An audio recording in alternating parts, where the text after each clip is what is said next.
मधुरं मधुरं स्वरूपं कर्मापि ते च मधुरं मधुरा स्मृतिश्च बुद्धिं प्रबोधय प्रभो मधुबोधशक्तिं विद्यां प्रयच्छ परमां परिभावयामि। कोमलं कूजयन् वेणुं श्यामलोऽयं कुमारकः वेदवेद्यं परं ब्रह्म भासतां हृदये मम।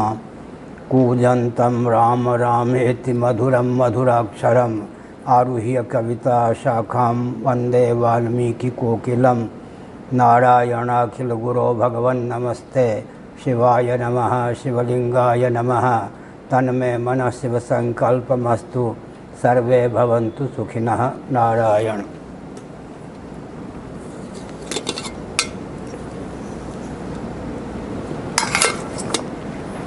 मान्य महानुभावों ने समय की सीमा में सुव्यवस्थित विधा से अपने भावों को व्यक्त किया। आप महानुभावों के भावों का श्रवण कर मैं बहुत प्रमुदित हुआ हूँ। इस प्रकार का अपनत्व भविष्य में भी आपका प्राप्त होता रहे, ऐसी भावना है। राजर्षि भरत के नाम पर इस देश का नाम भारत हुआ। व्युत्पत्ति लव्य अर्थ है, भा का अर्थ होता है ज्ञान विज्ञान, उसमें जो संलग्न रहे उसे भारत कहते हैं। हमारे यहाँ सनातन प्रणव पुराण ये सब शब्द बहुत ही प्रचलित हैं।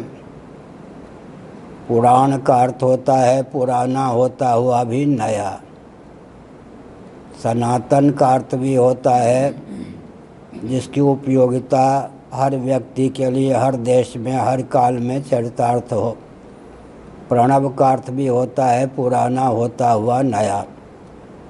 इसका अर्थ है कि वैदिक वाङ्मय का जो सिद्धांत है हर देश में हर काल में हर परिस्थिति में हर व्यक्ति के लिए उपयोगी होता है।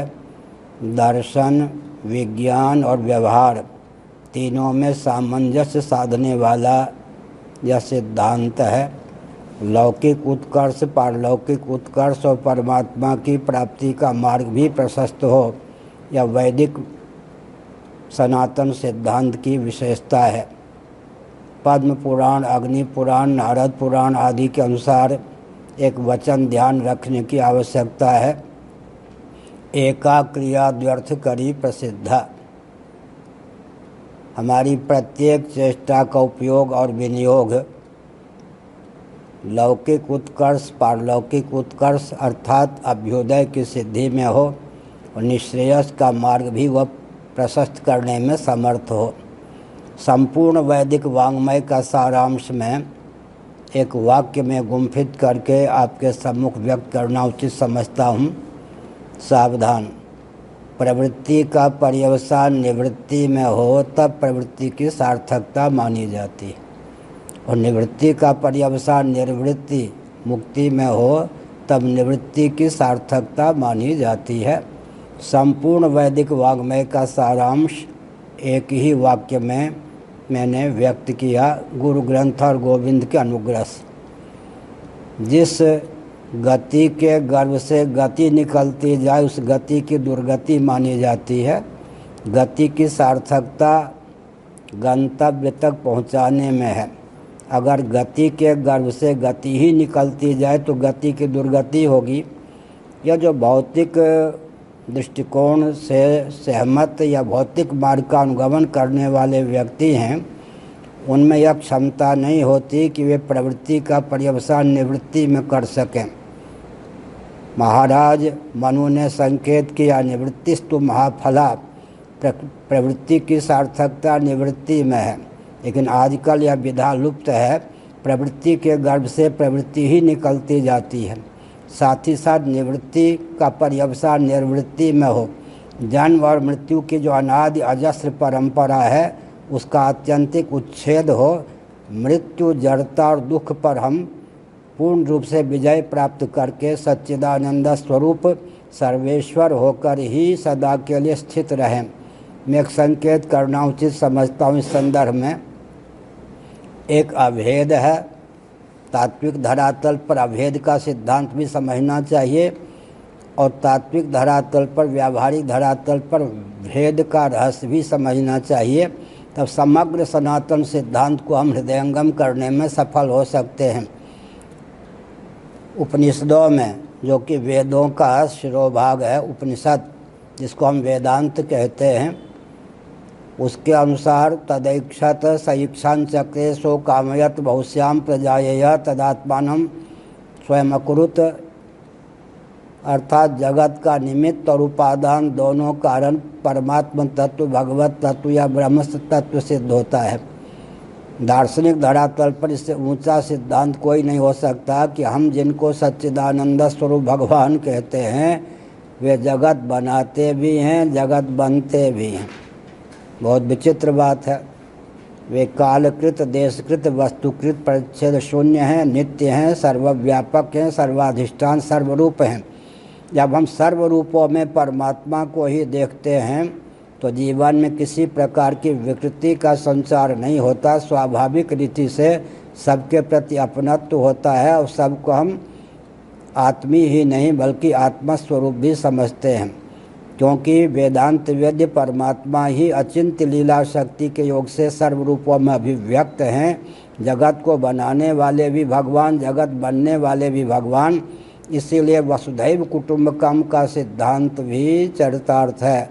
महोपनिषद का यह वचन है, वसुधैव कुटुंबकम, उदार चरिता नाम तो वसुधैव कुटुंबकम, क्योंकि भगवत तत्व ही सर्वरूपों में सन्निहित है, प्रतिष्ठित है, दृष्टिगोचर है। अतः पूरा विश्व एक परिवार है, हर व्यक्ति इस परिवार का सदस्य है। अमृतस्य पुत्राः, श्वेताश्वतर उपनिषद आदि का अनुशीलन करें।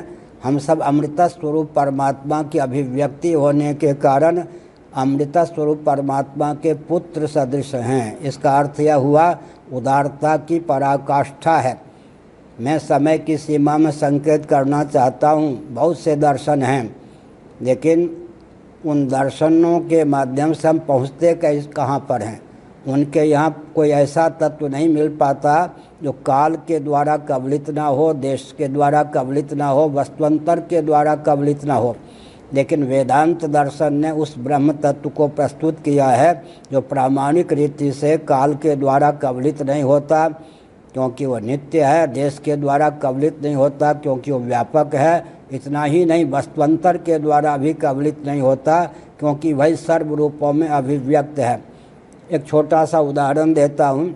ऐसे कुलाल या कुंभकार की कल्पना कीजिए जिसे घट बनाने के लिए मिट्टी की आवश्यकता न हो, स्वयं को ही घट के रूप में प्रस्तुत कर दे। वो घट कितना दिव्य होगा। एक ऐसी मिट्टी की कल्पना कीजिए जिसे कुलाल की या कुंभकार की आवश्यकता न हो, स्वयं को ही घट के रूप में अभिव्यक्त कर दे। जीवों के शुभाशुभ कर्मों को द्वार बनाकर सच्चिदानंद स्वरूप सर्वेश्वर महासर के प्रारंभ में सर्व रूपों में स्वयं को अभिव्यक्त कर देते हैं। इससे उदात्त सिद्धांत दार्शनिक धरातल पर और कोई हो नहीं सकता। लेकिन एक संकेत और भी आवश्यक है। जैसे हथेली एक है, उंगलियां 5 हैं। जो भी भेद है प्रकृति प्रदत्त, वह भेद व्यवहार का साधक है या बाधक, इस पर विचार करना चाहिए। तत्वतः अभेद है, इसको मैंने सांकेतिक धरातल पर सिद्ध किया, लेकिन व्यवहार का अर्थ होता है भेद। प्रकृति प्रदत्त जितने भेद हैं वे सब के सब व्यवहार के साधक हैं, बाधक नहीं। पृथ्वी और पानी में, पानी और प्रकाश में, प्रकाश और पवन में, पवन और आकाश में जो भेद हैं, स्थावर जंगम प्राणियों में जो भेद हैं, इसका अर्थ क्या है? हर व्यक्ति की आकृति प्रकृति में जो भेद है, प्रकृति प्रदत्त जितने भेद हैं सब के सब व्यवहार के साधक हैं, बाधक नहीं। लेकिन प्रश्न उठता है, प्रकृति प्रदत्त जितने भेद हैं उनका सदुपयोग करते हुए हम निर्भेद परमात्मा तक मन को पहुंचा सकें, इसकी विधा क्या हो सकती है? फिर से सुनिए। भेद के मूल में भेद नहीं होता, भेद के मूल में भेद ही होता है। गुण के मूल में गुण नहीं होता, गुण का पर्यवसान निर्गुण में होता है। क्रिया के मूल में क्रिया नहीं होती, क्रिया का पर्यवसान अक्रिय में होता है। जात्याभासम, ये सब श्लोक कारिका के माध्यम से प्राप्त हैं। जात्याभासम अर्थात जाति के मूल में भी अंत में अज तत्व ही मानना पड़ता है। जितने जन्मशील पदार्थ हैं उनके मूल में अज को मानना ही पड़ेगा। क्रियाशील पदार्थ के मूल में अक्रिय को मानना ही पड़ेगा, और गुण के मूल में अगुण को मानना ही पड़ेगा। भेद के मूल में अभेद की प्रतिष्ठा होती ही है, लेकिन समग्र भेद भूमियों का सदुपयोग करता हुआ व्यक्ति निर्भेद परमात्मा तक पहुंच सके, अपने आप को सब प्रकार के भेदों से अतिक्रांत समझ सके या निर्भेद परमात्मा में मन को संलग्न कर सके, उसकी विधा क्या हो सकती है। सनातन वर्णाश्रम व्यवस्था पर जो आक्षेप करने वाले होते हैं उनको यह समझना चाहिए कि शास्त्र सिद्ध भेद का यदि हम आलंबन नहीं लेंगे तो पहला हमको शाप यह प्राप्त होगा कि हम भेद का सदुपयोग नहीं करेंगे। भेद के सदुपयोग की क्षमता उन्हीं के जीवन में होती है जो सनातन विधा से भेद का अनुपालन करते हैं। निर्भेद परमात्मा तक पहुंचाने में जिस भेद की गति हो उस भेद की सार्थकता मानी जाती है। भौतिकवादियों के पास यह चमत्कृति नहीं है। वो भव्य भारत की रचना कैसे करेंगे, भव्य जीवन की रचना करने में अत्यंत पंगु होते हैं, असफल होते हैं, क्योंकि भेद का सदुपयोग करना और निर्भेद परमात्मा तक मन को पहुंचाने में समर्थ होना, इसलिए शास्त्र सम्मत भेद को स्वीकार करने की आवश्यकता है। तो भेद भूमि का अतिक्रमण करने के लिए शास्त्र सम्मत भेद का आलम्बन लेकर उसके सदुपयोग की आवश्यकता है। मैं एक और संकेत करना चाहता हूँ। प्रकृति को समझने की आवश्यकता है। मैंने कई बार कहा, अभी महान भावों ने कोरेना आदि का संकेत किया, नाम भी लिया, लेकिन ये विस्फोट कहाँ से हुआ। पृथ्वी, पानी, प्रकाश, पवन, आकाश, ये सब ऊर्जा के सनातन स्रोत हैं। आस्तिक, नास्तिक, वैदिक, अवैदिक उभय सम्मत स्रोत हैं।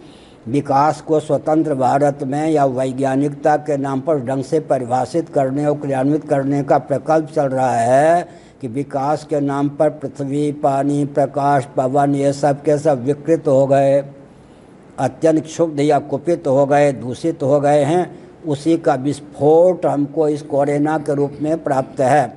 तो हमको प्रकृति क्या चाहती है, प्रकृति के परिकर या प्रकृति के जो कार्य हैं, पृथ्वी, जल, तेज, वायु, आकाश, इनको पढ़ने की, समझने की आवश्यकता होगी।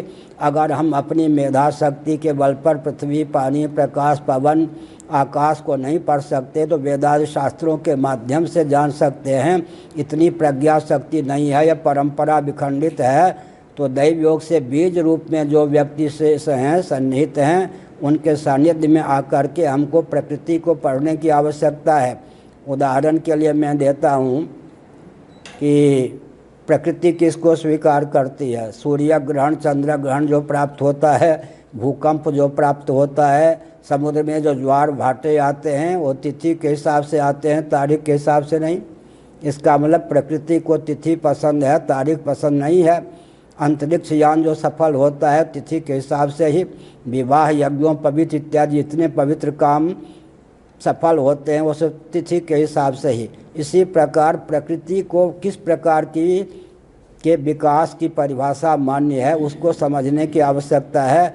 आधुनिक वैज्ञानिक जगत में पृथ्वी, पानी, प्रकाश, पवन, आकाश जो ऊर्जा के स्रोत हैं उनको सुव्यवस्थित रखने की भावना होने पर भी विधा नहीं है। स्मार्ट सिटी की आवाज़ बहुत हो रही है, लेकिन मैं संकेत करना चाहता हूँ, आलोचना नहीं करना चाहता हूँ। मान लीजिए महानगर बना दिया, महानगर बना दिया तो एक महान भाव ज्वाइंट फैमिली की बात कर रहे थे, संयुक्त परिवार की, मुझे बहुत प्रसन्नता हुई। महानगर में शुद्ध गंध सुलभ नहीं, शुद्ध पृथ्वी सुलभ नहीं, शुद्ध रस सुलभ नहीं, शुद्ध जल सुलभ नहीं, शुद्ध रूप सुलभ नहीं, शुद्ध प्रकाश नहीं सुलभ, शुद्ध स्पर्श सुलभ नहीं, शुद्ध पवन सुलभ नहीं, शुद्ध शब्द सुलभ नहीं, प्रचुर आकाश सुलभ नहीं, और संयुक्त परिवार तो सुलभ ही नहीं है। जब संयुक्त परिवार का उच्छेद हो जाता है तब क्या होता है, कुल देवी, कुल देवता, कुल गुरु, इन सब का कुलाचार, कुलोचित विचार सब का विलोप हो जाता है। कुल देवी, कुल देवता, कुलोचित आचार विचार, कुल गुरु का विलोप हो जाने पर मनुष्य विकास के नाम पर संतान उत्पन्न करने और भोजन करने की मशीन बन जाता है। इसका नाम कहीं विकास हो सकता है? वन का विलोप कर दिया गया, गाँवों का विलोप कर दिया गया, और अभी कोरोना ने क्या कर दिया, महानगर को छोड़कर गाँव की ओर भगने के लिए बाध्य कर दिया। विदेशों ने क्या कर दिया कि अपने अपने देश में जाओ, दूसरे प्रांत के व्यक्तियों ने कहा अपने अपने प्रांत में जाओ।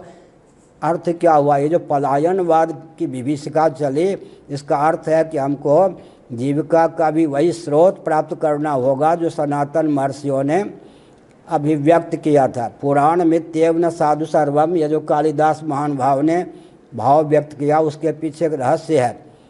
अंध परंपरा यदि कोई चल पड़ी है तो अच्छी प्रकार से निरीक्षण करने के बाद उसके अपनोदन या दूर करने की आवश्यकता है। अगर अंध परंपरा नहीं है तो सनातन सिद्धांत न केवल दार्शनिक अपितु वैज्ञानिक और व्यावहारिक धरातल पर भी सदा उपयोगी रहने वाले हैं, क्योंकि सृष्टि की संरचना जिस विज्ञान के आधार पर हुई है उसको आप कैसे उंगली उठा सकते हैं? पृथ्वी, जल, तेज, वायु, आकाश, स्थावर जंगम प्राणियों की संरचना किसी न किसी सिद्धांत के आधार पर तो हुई होगी। कोई न कोई विज्ञान तो होगा, कोई न कोई गणित तो होगा। पृथ्वी में 5 गुण हैं, जल में 4 ही गुण हैं, तेज में 3 ही गुण हैं, वायु में 2 ही गुण हैं, आकाश में 1 ही गुण है, अव्यक्त में गुणों की बीजावस्था है, आत्मा सर्वथा निर्गुण है। यह सब जो सन्निकट निर्विशेषता और सन्निकट सविशेषता को लेकर कार्य कारण भाव का निर्धारण किया गया है, उस विज्ञान को आप कैसे चुनौती दे सकते हैं? पृथ्वी में स्वभाव से उत्पादनी शक्ति सन्निहित है, जल में स्वभाव से पालनी शक्ति सन्निहित है, तेज में स्वभाव से संहार की शक्ति सन्निहित है, वायु में स्वभाव से तिरोधान या निग्रह की शक्ति सन्निहित है, आकाश में स्वभाव से अनुग्रह की शक्ति सन्निहित है। तो हमने संकेत किया कि वेदादि शास्त्र सम्मत विधा से सृष्टि की संरचना हुई है, तो उसको मानने की आवश्यकता है। आजकल मैं कुछ विचित्र बात कहने लगा हूँ, 10-15 दिनों से उस पर ध्यान दीजिए। सेकुलर संविधान आप मानिए, कोई चिंता की बात नहीं है, उसका अनुपालन कीजिए, लेकिन विचार रखिए कि यमराज के यहाँ सेकुलर संविधान लागू होगा क्या? आप देहात्मवादी बनकर कम्युनिज्म की धारा में बहकर चलिए, लेकिन विचार ये होगा कि मरने के बाद आप भले ही देह के नाश से जीवात्मा का नाश नहीं होता, देह के भेद से जीवात्मा में भेद की प्राप्ति नहीं होती, इसको न माने, लेकिन आपके न मानने से क्या जीव को नरक की प्राप्ति नहीं होगी? इसका मतलब परमात्मा का जो संविधान है, जिस विधा के अनुसार सृष्टि की रचना होती है, जिस विधा के अनुसार सृष्टि का पालन होता है, जिस विधा के अनुसार सृष्टि का संहार होता है, उस विधा को न समझने पर जीवन सार्थक हो ही नहीं सकता। मैं एक संकेत करना उचित समझता हूँ, बहुत डंके की चोट से, लार प्यार से उस पर ध्यान दीजिए। केवल मर्त्यलोक, जिसको भूमंडल आजकल कहते हैं, वहीं तक तो शासकों की गति है, सामान्य व्यक्तियों की गति है, लेकिन चतुर्दश भुवनात्मक ब्रह्मांड में आज कोई मंगल ग्रह पर, चंद्र ग्रह पर पहुंचने की भावना रखता है, तो इसका मतलब लोक लोकांतरों की मान्यता तो आजकल है ही, लेकिन चतुर्दश का अर्थ होता है 14। चतुर्दश भुवनात्मक ब्रह्मांड में जहाँ कोई दिव्यता है, दिव्य पुरुष हैं, दिव्य वस्तु हैं, उत्तरोत्तर दिव्यता है ही। भूह की अपेक्षा भुवः में, भुवः की अपेक्षा स्वः में, ऐसे सत्यलोक जो है, सत्यम जहाँ ब्रह्मा जी रहते हैं, उत्तरोत्तर दिव्यता की प्रतिष्ठा है, उत्तरोत्तर काल भी अधिक है, प्रज्ञा शक्ति प्राण शक्ति की भी प्रगल्भता है ही। तो मैं थोड़ा विचार करने की आवश्यकता समझता हूँ कि चतुर्दश भुवनात्मक ब्रह्मांड में जहाँ कोई दिव्यता है, उस दिव्यता के मूल में कौन सा सिद्धांत सन्निहित है?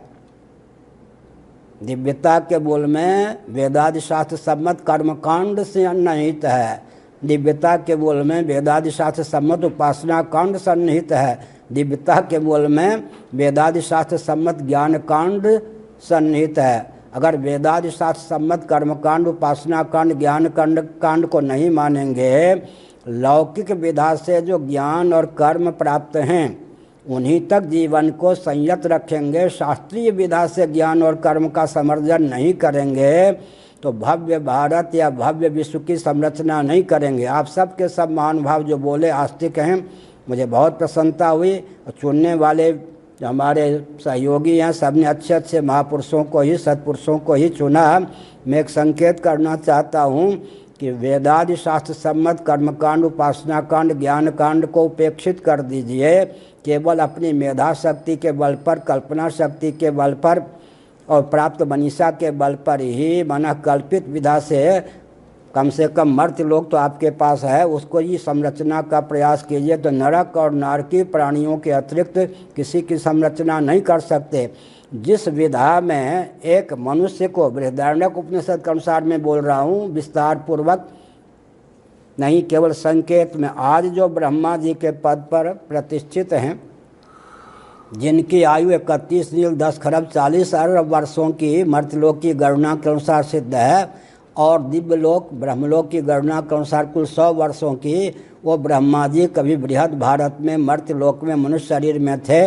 विधिवत उन्होंने वेदोक्त कर्मकांड अश्वमेध याग का उपासना विधा से आलम्बन लिया, जिसके फलस्वरूप देह त्याग के बाद उनको हिरण्यगर्भ का पद प्राप्त हुआ है। आज जो देवराज इंद्र के पद पर प्रतिष्ठित हैं, वरुण के पद पर प्रतिष्ठित हैं, किस विधा से? तो मैंने संकेत किया, वेदादि शास्त्र सम्मत विधा को अगर छोड़ देंगे, केवल भौतिक व्यक्तियों की दृष्टि कहाँ तक होती है। इस संदर्भ में भगवत पाद आदि शंकराचार्य भाग का मैं स्मरण करता हूँ। छांदोग्य श्रुति के 8वें अध्याय के भाष्य में भगवत पाद शंकराचार्य महाभाग ने एक बहुत ही क्रांतिकारी भाव व्यक्त किया कि जो व्यक्ति देहात्मवादी होते हैं, इंद्रिय तादात्म्यापन्न विषय लंपट होते हैं, उनकी दृष्टि इंद्रिय तादात्म्यापत्ति के कारण केवल वर्तमान तक सीमित होती है। भूत और भविष्य तथा अतीन्द्रिय पदार्थों में उनके मन की गति नहीं होती है। मैंने संकेत क्या किया, ये जितने देहात्मवादी हैं, कम्युनिज्म आदि की धारा में बहने वाले हैं, भौतिकवादी हैं, उनकी दृष्टि केवल वर्तमान तक होती है, और केवल वर्तमान को सम्मुख रख करके जो विकास की परिभाषा प्राप्त की जाती है और उसे क्रियान्वित करने की विधा प्राप्त की जाती है, उसके गर्भ से विस्फोट निकलता है, कोरोना जैसा महारोग निकलता है, कोरोना जैसी महाविभीषिका निकलती है। इसलिए मैंने संकेत किया कि भव्य भारत की संरचना कैसे होगी, भव्य भारत की संरचना कैसे होगी, इसके लिए एक वाक्य समझने की आवश्यकता है। क्यों जी? प्रज्ञा शक्ति, प्राण शक्ति के उत्कर्ष का नाम विकास मानेंगे या अपकर्ष का नाम विकास मानेंगे? यहीं से विचार प्रारंभ होना चाहिए। कृतयुग की अपेक्षा त्रेता में, त्रेता की अपेक्षा द्वापर में, द्वापर की अपेक्षा कलयुग में, कलयुग के प्रथम चरण की अपेक्षा द्वितीय चरण में, द्वितीय चरण की अपेक्षा तृतीय चरण में, तृतीय चरण की अपेक्षा चतुर्थ चरण में क्या होता है? प्रज्ञा शक्ति, प्राण शक्ति का ह्रास होता है। आधुनिक जगत प्रज्ञा शक्ति, प्राण शक्ति के ह्रास को ही विकास मानता है। भगवत गीता में 3 प्रकार के ज्ञान विज्ञान का वर्णन किया गया है 18वें अध्याय में। 18वें अध्याय के अनुसार अनुशीलन करें तो सर्वथा विपरीत ज्ञान विज्ञान तब हमारे जीवन में अभिव्यक्त होता है जब तमोगुण की प्रगल्भता होती है।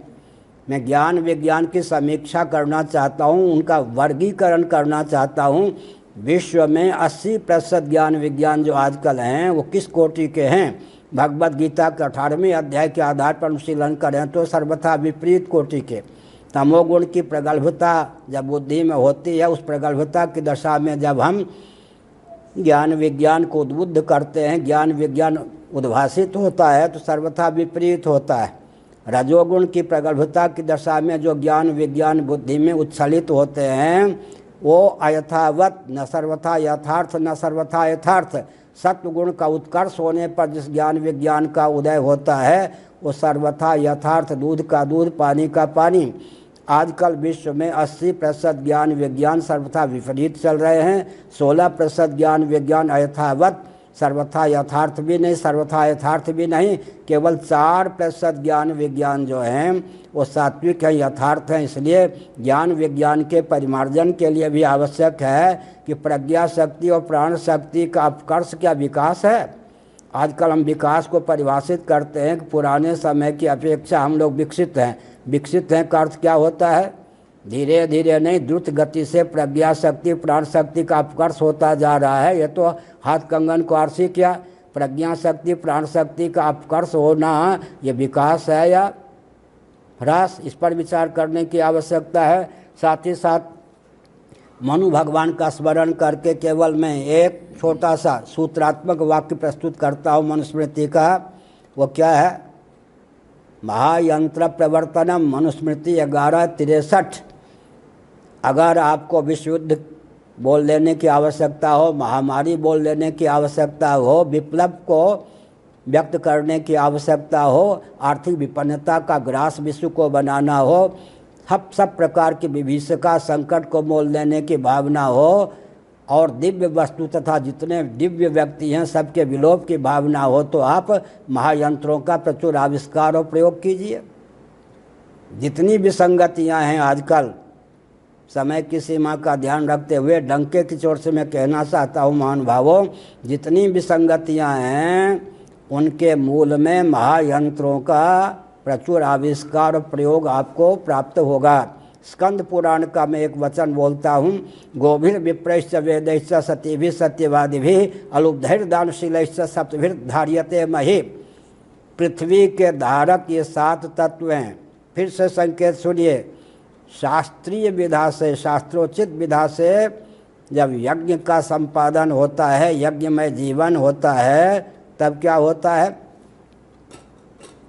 पृथ्वी के धारण करने की क्षमता प्राप्त होती है। यज्ञ में 7 तत्व प्रयुक्त और विनियुक्त होते हैं, उन्हीं के द्वारा पृथ्वी का धारण होता है। शास्त्र सम्मत यज्ञ में जो करण हैं, उपकरण हैं, हेतु हैं, उनकी निष्पत्ति में जिनका गुप्त या प्रकट, साक्षात या परंपरा से उपयोग है, वे सब 7 वस्तुएं पृथ्वी के धारक हैं। उनका नाम लेता हूँ।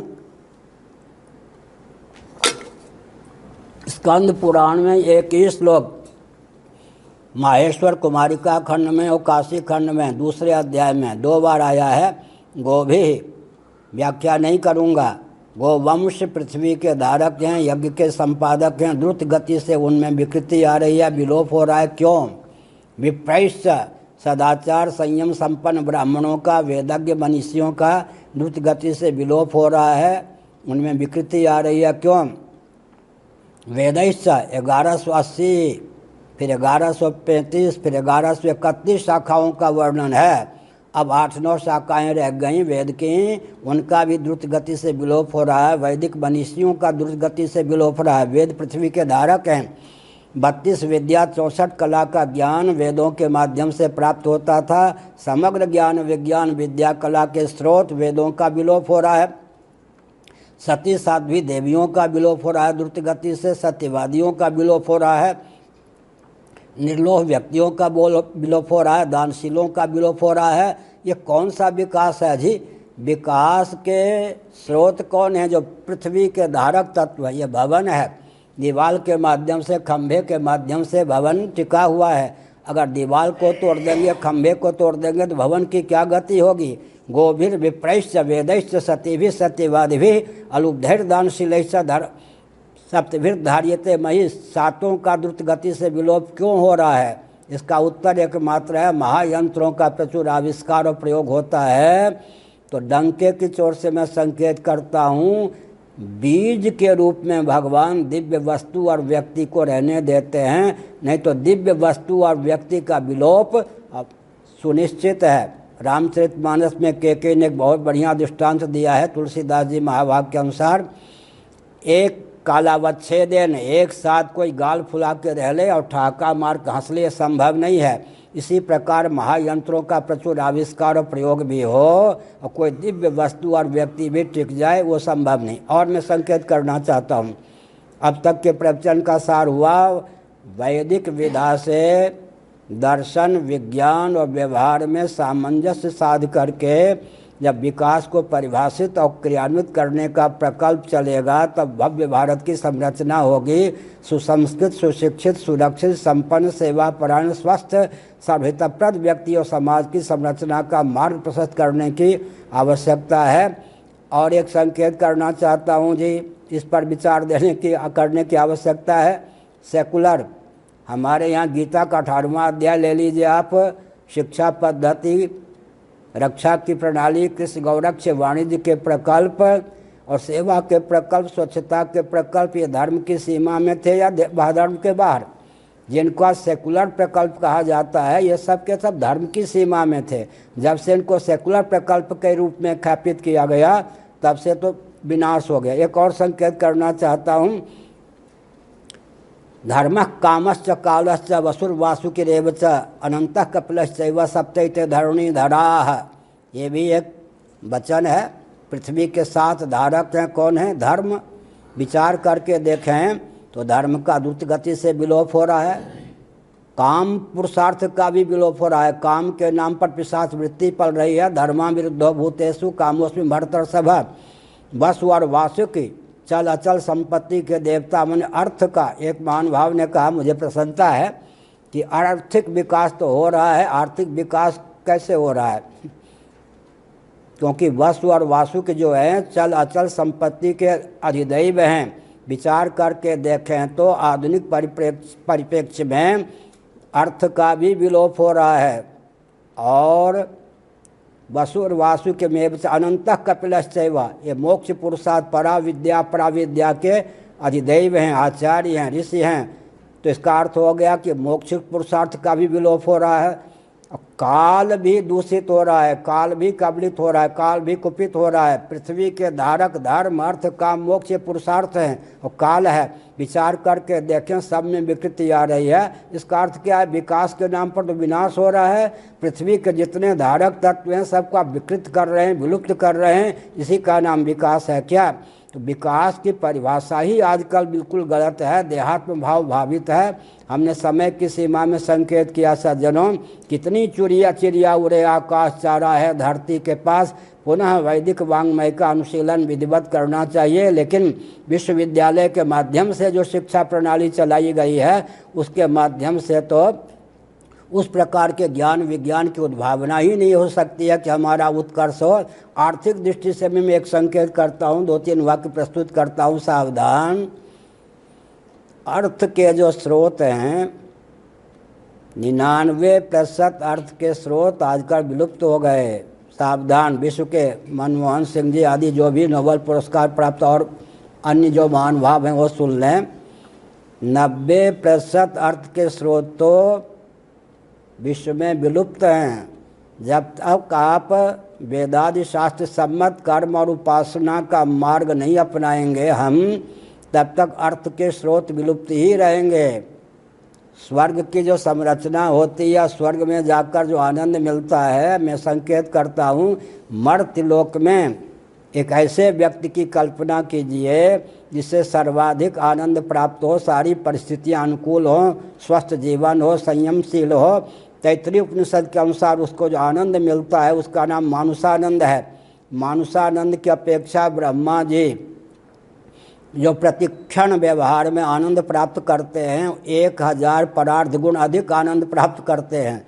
1 लिखने के बाद 20 शून्य लिखने पर जो संख्या बनती है उसका नाम सहस्र परार्ध है। इसका अर्थ क्या हुआ? ब्रह्मा जी को जितना आनंद प्राप्त है उतना आनंद किसको प्राप्त हो सकता है? वेदोक्त कर्म कांड उपासना कांड को जो समझेगा, ज्ञान मार्ग पर चलेगा। फिर मैंने संकेत किया, वैदिक विधा को छोड़ देंगे, शास्त्र सम्मत विधा को छोड़ देंगे तो 99% अर्थ का स्रोत ही विलुप्त हो जाएगा। आजकल भूमंडल पर वैदिक विधा का अपमान होने के कारण, अज्ञान होने के कारण 99% अर्थ का स्रोत विलुप्त है। 1% अर्थ का स्रोत भौतिकवादियों के पास होता है। वो खनिज पदार्थ का दुरुपयोग हो रहा है, वन का दुरुपयोग हो रहा है, ऊर्जा के जितने स्रोत हैं उनको विकृत किया जा रहा है, वो भी अनर्थ के रूप में परिणत होते हैं। इसका मतलब आर्थिक दृष्टि से भी विचार करें तो भौतिक विधा का अवलंबन लेकर भव्य भारत और विश्व की संरचना नहीं हो सकती। 1-2 प्रश्न उठा करके उसका उत्तर दे करके मैं वचन को विराम देना उचित समझता हूँ। सावधान। ऐसी व्यवस्था की आप कल्पना कीजिए जहाँ हर व्यक्ति की जीविका जन्म से आरक्षित हो, जैसे कि आजकल, फिर से धीरे से बोल रहा हूँ, ऐसी व्यवस्था की कल्पना कीजिए जहाँ हर व्यक्ति की जीविका जन्म से आरक्षित हो, वहाँ आर्थिक विपन्नता, अनावश्यक विषमता पलेगी या नहीं? आजकल विश्व की समस्या क्या है, भारत की समस्या क्या है? आर्थिक दृष्टि से विचार करें तो भारत का अपकर्ष हो रहा है या उत्कर्ष हो रहा है? 5 रुपये किलो जो सामग्री मिलती थी, अगर 500 रुपये किलो मिलती है तो काल्पनिक राज्य में विकास हो सकता है आर्थिक दृष्टि से। पृथ्वी अर्थ है, पानी अर्थ है, प्रकाश अर्थ है, पवन अर्थ है, आकाश अर्थ है, परम अर्थ परमात्मा की जो भी अभिव्यक्ति है उसका नाम अर्थ है। पृथ्वी को अर्थ मानेंगे या नहीं? जल को अर्थ मानेंगे या नहीं? तेज को अर्थ मानेंगे या नहीं? वायु का अर्थ मानेंगे या नहीं? आकाश को अर्थ मानेंगे या नहीं? परम अर्थ परमात्मा की जो भी अभिव्यक्ति है उनकी प्राप्ति में साक्षात या परंपरा से जिसकी गति है, जिसका उपयोग है, उसका नाम अर्थ है। मैं संकेत करता हूँ, काम सूत्र का पहला सूत्र क्या है? मनुष्य का नाम अर्थ है। आखिर मनुष्य के निर्माण की विधा ही लुप्त है। मोदी जी सावधान। नीति अध्यात्म विहीन शिक्षा पद्धति के द्वारा जिस व्यक्ति की संरचना होगी वो व्यक्ति क्या विकास कर सकता है? इसलिए हमने संकेत किया। क्या संकेत किया? अर्थ के 99% स्रोत तो हम लोगों को मालूम है वेदादि शास्त्रों के अनुसार, वो तो आजकल लुप्त है। 1% स्रोत वन है, उसका भी विनाश कर दिया गया। ये सब खनिज द्रव्य हैं, उनका भी विनाश कर दिया गया। तस्करी और लूट, उसी प्रकार से अगर हम विचार करना चाहें तो नदियाँ विकृत कर दी गई। अर्थ का स्रोत ही जब विलुप्त कर दिया गया, फिर से मैं संकेत करना चाहता हूँ, इस पर पर्याप्त विचार होना चाहिए। अर्थ को लेकर भी हमने संगोष्ठी की थी। अर्थ के 99% स्रोत तो वेदादि शास्त्र सम्मत ज्ञान विज्ञान में सन्निहित हैं। कर्म और उपासना का मार्ग अवरुद्ध हो जाने के कारण, उनके प्रति अनास्था होने के कारण 99% अर्थ के स्रोत तो हमारे पास है ही नहीं। स्वर्ग की प्राप्ति होगी, स्वर्ग तो अर्थ का सबसे विकसित स्वरूप है। स्वर्ग की प्राप्ति कैसे होगी? स्वर्ग की अभिव्यक्ति कैसे होगी? वैदिक कर्मकांड उपासना कांड में क्षमता थी कि हम अर्थ को प्रकट कर लेते थे। एक पुष्प के माध्यम से, जौ के माध्यम से, गेहूं के माध्यम से अरबों टन सोना प्रकट करने की विधा हमारे पास थी। इसका मतलब क्या है? 99% अर्थ का स्रोत तो कर्म और उपासना पर निर्भर है। कर्म और उपासना की प्रथा वैदिक विधा से विलुप्त होने के कारण 1% भौतिक दृष्टि से जो गम्य अर्थ है वो हमको सुलभ है, उसको भी हमने तस्करी के माध्यम से अनुचित ढंग से विकास को परिभाषित और क्रियान्वित करने के माध्यम से लूट लिया। भारत तो बिल्कुल खनिज पदार्थ का भी विलोप हो रहा है, पर्वत आदि का विलोप हो रहा है। गंगा यमुना आदि तारणी शक्ति, मारणी शक्ति के रूप में प्रस्तुत कर दी गई हैं। अर्थात 1% जो भौतिकवादियों की दृष्टि में अर्थ है उसके भी सदुपयोग करने की क्षमता भौतिकवादियों में नहीं है। इसलिए कर्म का करना, कर्तव्य का अंत, प्राप्तव्य का अंत और ज्ञातव्य का अंत भौतिक विधा से संभव नहीं है। आज के प्रवचन का सारांश हुआ कि भव्य भारत की संरचना कैसे होगी? भव्य भारत की संरचना तब होगी जब हम प्रज्ञा शक्ति, प्राण शक्ति को परिपुष्ट करने में समर्थ होंगे। प्रज्ञा शक्ति, प्राण शक्ति को परिपुष्ट करने के लिए हमको सारी विधा वो अपनानी पड़ेगी जो प्राचीन ऋषियों ने अपनाई। केवल अंध परंपरा को निरस्त करने की आवश्यकता होगी। एक प्रश्न और मैं कर दूं, ऐसी व्यवस्था की कल्पना कीजिए जहां हर व्यक्ति की जीविका जन्म से सुरक्षित है, वहां आर्थिक विपन्नता होगी क्या? अनावश्यक विषमता होगी क्या? फिर से सुनिए, हर व्यक्ति की जीविका जहाँ जन्म से सुरक्षित है वहाँ आर्थिक विपन्नता तो हो ही नहीं सकती, अनावश्यक विषमता तो हो ही नहीं सकती है। और जहाँ हर व्यक्ति की जीविका जन्म से आरक्षित है वहाँ तो आर्थिक विपन्नता हुए बिना रह जाए विश्व संभव ही नहीं है। आर्थिक विषमता भी अनावश्यक होगी ही। इसका मतलब है हर दृष्टि से शिक्षा पद्धति हमारी संतुलित हो, रक्षा की प्रणाली हमारी संतुलित हो, कृषि, गौरक्ष, वाणिज्य इत्यादि अर्थ के स्रोत हमारे सुरक्षित हों, कुटीर उद्योग, लघु उद्योग हमारे सुरक्षित हों, सेवा के प्रकल्प, स्वच्छता के प्रकल्प हमारे सुरक्षित हों, लोक भी बने, परलोक भी बने और परमात्मा की प्राप्ति का मार्ग भी प्रशस्त हो। इसके लिए सनातन विधा का अगर हम आलम्बन लेते हैं तो भव्य भारत की रचना हो सकती है, भव्य विश्व की रचना हो सकती है। अभी भव्य भारत की रचना के लिए, भव्य विश्व की रचना के लिए हमको सनातन मार्ग को दार्शनिक, वैज्ञानिक, व्यावहारिक धरातल पर विश्व स्तर पर उपयोगी सिद्ध करने के लिए संगोष्ठी करने की आवश्यकता है। नारायण, बहुत ही प्रसन्नता की बात है कि आप महानुभावों ने अपनत्व का परिचय दिया, आस्था का परिचय दिया। कल भी गोष्ठी का क्रम चलेगा, परसों भी गोष्ठी का क्रम चलेगा। मातृशक्तियाँ भी जुड़ी हुई हैं और हम एक संकेत करना चाहते हैं, युवा पीढ़ी भी हमारे साथ है, तो आनंद वाहिनी का अधिवेशन भी होना है, आदित्य वाहिनी का अधिवेशन भी होना है, साथ ही साथ हिंदू राष्ट्र संघ का अधिवेशन भी होना है, सनातन संघ समिति का भी होना है और राष्ट्रोत्कर्ष अभियान का भी मार्ग प्रशस्त होना है। तो हम चाहते हैं कि आप जैसे महानुभाव अधिक से अधिक जुड़ें, भव्य भारत की संरचना और विश्व की संरचना का मार्ग प्रशस्त हो। अंत में एक वाक्य, विश्व का हृदय है भारत, आपाद मस्तक हमारा जीवन है, लेकिन रक्त मांसपिंड पुंडरीकाकार रक्त मांसपिंड, छांदोग्योपनिषद 8वां अध्याय धर विद्या, इसमें वो क्षमता है कि इसके अंदर जो छिद्र है, आकाश है, उसमें वह योग्यता है कि मन बुद्धि चित्त अहंकार रूप अंतःकरण को व्यक्त कर सके। और अंतःकरण में क्षमता है कि परमात्मा को प्रत्येगात्मा जीवात्मा के रूप में व्यक्त कर सके।